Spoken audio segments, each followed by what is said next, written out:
Bonjour à tous. Pour faire cette pochette, j'ai utilisé ce ruban polyester coton, un crochet numéro 5,5, des ciseaux, une aiguille à laine, 2 marqueurs, un bouton ou un fermoir métallique. C'est vous qui choisirez ce que vous voulez mettre pour fermer la pochette. C'est parti pour le tuto. On prend notre cordon et on va faire une chaînette de 14 mailles en l'air. Alors, vous pouvez la faire plus grande, plus petite. Le tout, c'est d'avoir un nombre pair de chaînettes, de mailles chaînettes. Donc, 1, 2, 3, 4, 5, 6, 7, 8, 9, 10, 11, 12, 13 et 14. Voilà notre chaînette de base. On va faire une rangée de mailles serrées dans le brin arrière de la chaînette, donc pas sur ce côté, mais sur ce côté, dans les petites vagues que l'on voit. Alors, on fait une maille en l'air supplémentaire pour pouvoir tourner, et on vient dans la première petite vague qui se trouve là, les brins comme ceci, et on fait nos 14 mailles serrées. 1, 2, 3, 4, 5, 6, etc. jusqu'au bout du rang.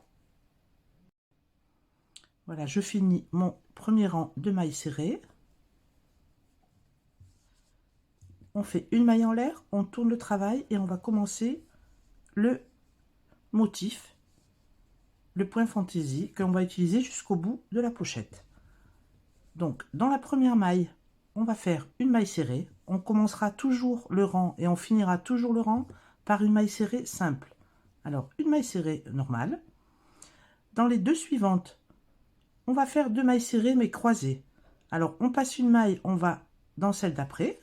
On fait une maille serrée normale. On revient dans la maille que l'on n'a pas travaillée et on fait une maille serrée. Voilà le point fantaisie. On recommence, on passe une maille, dans la maille d'après, une maille serrée. On revient dans la maille que l'on n'a pas travaillée et on fait une maille serrée. On passe une maille, dans la maille d'après, une maille serrée. On revient dans la maille que l'on n'a pas travaillée et on fait une maille serrée. Vous voyez? Alors on continue, on passe une maille, dans la maille d'après, une maille serrée. On revient dans celle que l'on n'a pas travaillée et on fait une maille serrée. On passe une maille serrée. On revient dans celle que l'on n'a pas travaillée et une maille serrée. On passe une maille serrée. On revient dans la maille juste avant et on fait une maille serrée. On finit par une maille serrée simple, comme au début du rang. Voilà ce joli point, très facile à faire, que l'on va continuer rang après rang pour arriver à la longueur souhaitée. Alors, une maille en l'air, je tourne le travail et je recommence. Dans la première, toujours une maille en l'air simple. On passe une maille, dans celle d'après, une maille serrée. Je prends un peu de fil et on revient dans celle que l'on n'a pas travaillée et on fait notre maille serrée. Je passe une maille serrée, je reviens dans celle d'avant, une maille serrée. Je passe une maille serrée, je reviens en arrière, une maille serrée. Je passe une maille serrée, je reviens en arrière, une maille serrée. Je passe une maille serrée, je reviens dans celle que l'on n'a pas travaillée, je fais une maille serrée. La deuxième, lorsqu'on la fait toute seule, elle vient s'allonger un peu pour se croiser devant. Vous voyez? Ici, ici, ici. On passe une maille serrée. On revient dans celle que l'on n'a pas faite et une maille serrée. La dernière, une maille serrée normale. on dirait que c'est un point ultra travaillé alors qu'il est vraiment tout simple. Et on continue. Une maille en l'air, je tourne le travail et je recommence. La première, toujours une maille en l'air simple. Je passe une maille serrée, je reviens, une maille serrée. Je passe une maille serrée, je reviens, une maille serrée. Vous voyez? Je fais encore ce rang avec vous. Je passe une maille serrée. Je reviens dans celle que je n'ai pas travaillée et je fais une maille serrée. On passe une maille serrée. Je retourne dans celle que l'on n'a pas faite et je fais une maille serrée. Je passe une maille serrée. Et dans la maille là que l'on voit, je retourne, je fais une maille serrée. Je passe une maille serrée et je croise. Je reviens dans la maille d'avant et je fais une maille serrée. La dernière, une maille serrée simple. Voilà ce que ça donne. Donc on va continuer sur notre longueur. Et je vais vous dire combien de rangs j'ai fait moi pour la longueur de ma pochette. Donc j'ai monté 21 rangs de point fantaisie. On ne compte pas le rang de mailles serrées, mais le point fantaisie, 21 rangs, 1, 2, 3, 4, 5, 6, 7, 8, 9, 10, 11, 12, 13, 14, 15, 16, 17, 18, 19, 20 et 21. Alors, on fait une maille en l'air, on tourne le travail, et là, on va venir faire que des mailles serrées normales. Alors, 5 mailles serrées normales, 1, 2,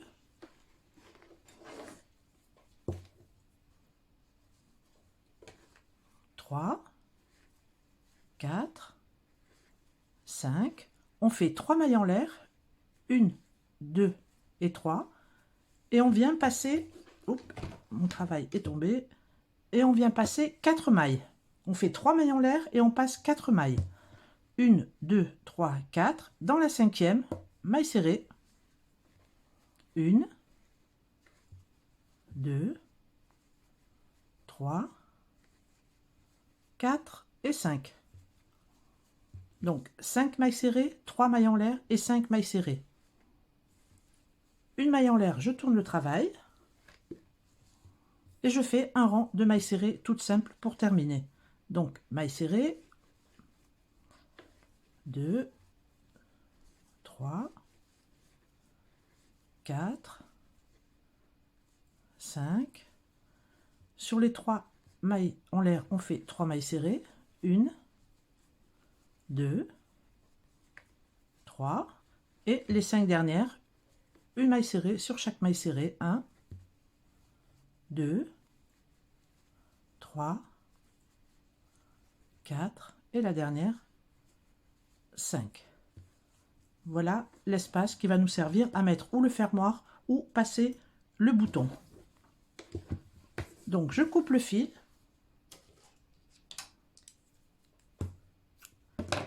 Je fais une maille en l'air, je tire le fil. Voilà.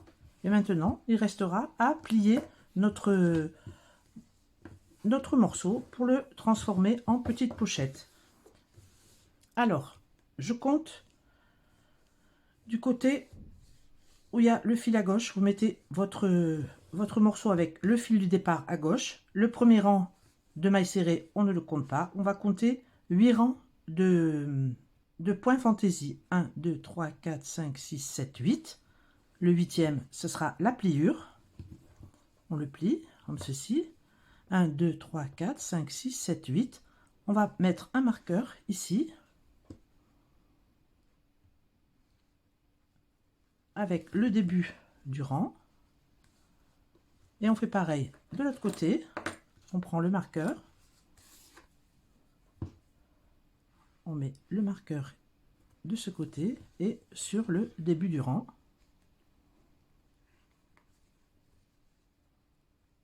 Voilà. La pochette va se refermer comme ceci. On va rentrer les fils et je vous montre comment coudre les côtés. Voilà, tous les fils sont rentrés. On prend le crochet et le cordon, on va coudre à l'aide de mailles serrées les deux côtés.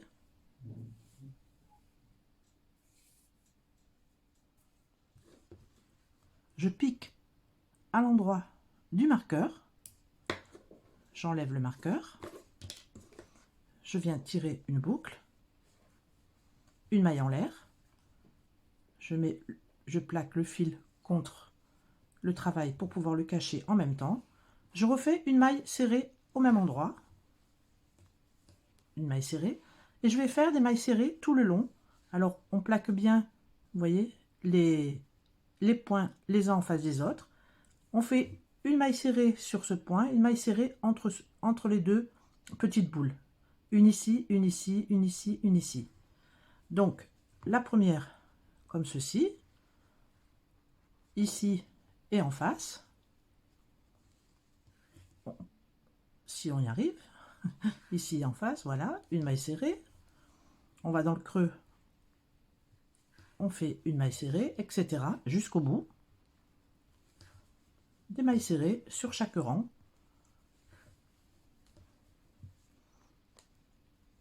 Après, si vous décalez un petit peu, c'est pas trop grave parce que c'est du fil qui est assez épais. Si vous prenez un autre cordon, il faut faire plus attention à ce que ce soit bien régulier. Il faut faire attention à ce que ce soit bien régulier. Voilà, j'ai fait ma dernière maille serrée tout le long. Je coupe le fil. Une maille en l'air, je tire le fil. Je fais la même chose de l'autre côté. Donc, je pique mon crochet à la place du marqueur. J'enlève le marqueur. Je prends le cordon et je fais la même chose. Je tire une boucle.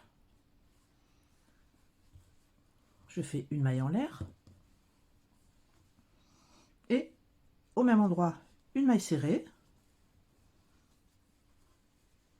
Je place bien les bords les uns contre les autres.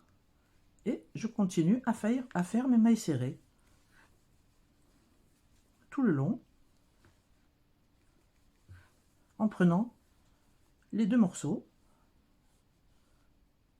de la petite pochette en passant à travers les deux dans le creux, sur les bosses et la dernière dans le creux. Faites le même nombre de mailles de chaque côté, ça sera beaucoup plus régulier. Le petit rectangle là restera bien droit. Donc je coupe le fil, je pousse mes marqueurs, une maille en l'air, je tire le fil. On va cacher les fils et ensuite retourner la petite pochette, je vous montre. Je rentrerai les fils après. Vous voyez la couture que ça donne sur le côté?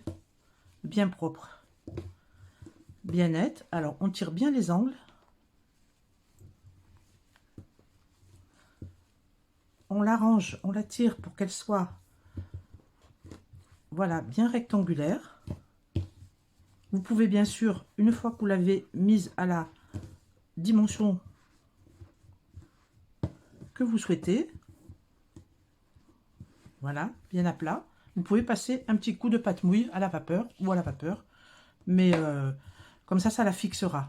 Donc on n'a plus qu'à fermer et on va venir placer le bouton ou le fermoir. Alors pour le bouton, vous pliez en deux, vous le mettez bien droit, voilà, vous voyez une ligne entre deux points, entre deux lignes de points, vous le placez comme ça.